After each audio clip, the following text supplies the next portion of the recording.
Okay, so I was confused on why the slaves had different rights than the freemen did, and there's an example about this on code.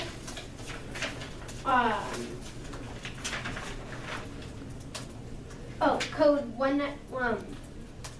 209 and 213 of Hammurabi's Code document E. 209 says, if a man strikes the daughter of a free man and causes her to lose the fruit of her womb, he shall pay 10 shekels of silver. But on 213 it says if he strikes the slave girl, he only has to pay 2. So 2 and 10 do not equal. So the slaves don't have as much rights as the frees, which happened, but doesn't really happen anymore. I'm so confused on why that did happen. Okay, so with what you were saying with that, also on the same document E, it says Law 196 and 199, if a man is knocked out the eye of a free man, his eye shall be knocked out, so like the eye for an eye. But on Law 199, he says if he knocked out the eye of a slave, he shall pay half his value. So it's basically the same thing there because it's not the same punishment. Like, if he gets his eye knocked out with a free man, I don't understand with a slave why he shouldn't get his eye knocked out also. Like, why should he only have to pay half of the value? So all 196, 199, 209, 213, 215, 218, and countless more on the whole code online, and just on the whole code, there's countless that just say that it's telling you freemen do not have the same value as the slaves, which, again, I understand, but I don't. And Hammurabi said himself that he does this to, like, keep the weak out of, like, getting hurt, but this isn't helping at all.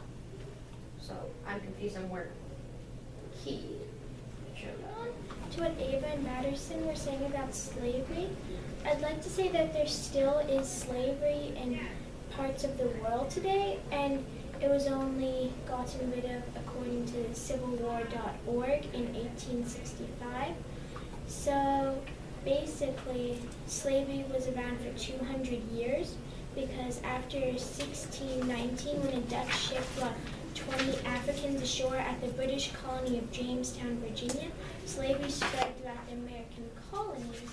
So I'm just saying that it was still around then, and it's still around today. So I'd say that there were some more just things then than there were today. And I believe, well, if it was just in Hammurabi's code that slaves were treated differently, then I'd agree it's unfair.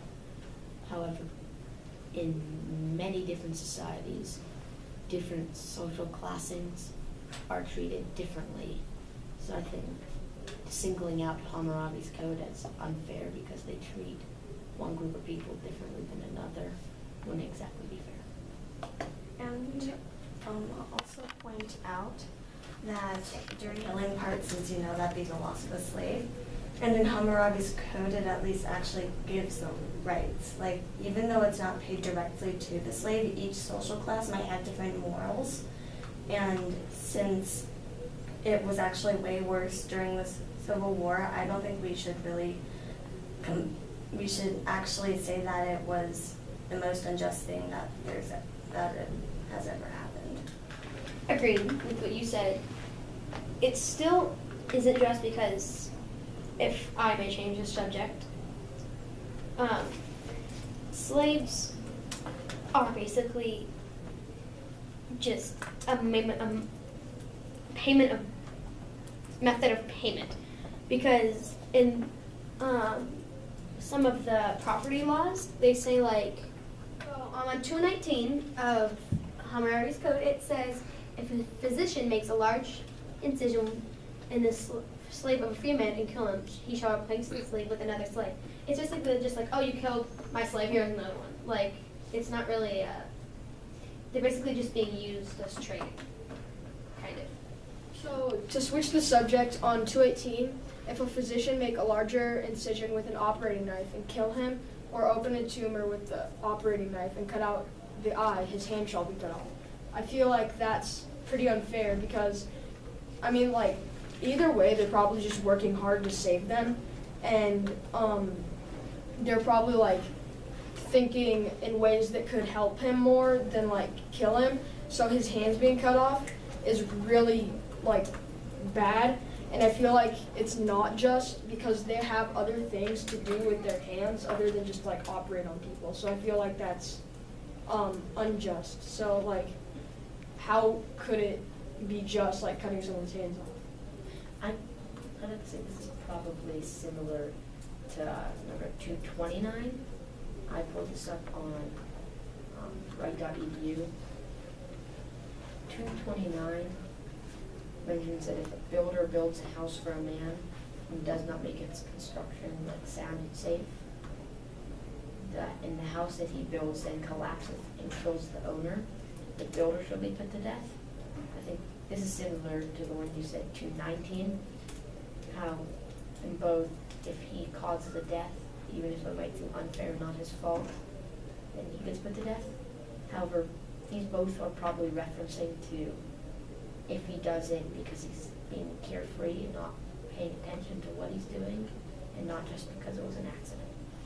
I think Emily wanted to have something to say, so do you want to say? Oh, yeah, thank you. So in 219 and 218, so the physician, he probably knows the punishment for this type of offense, so which means he's probably going to put all of his best effort into this, so it's, like you said, it's probably not going to be an accident, but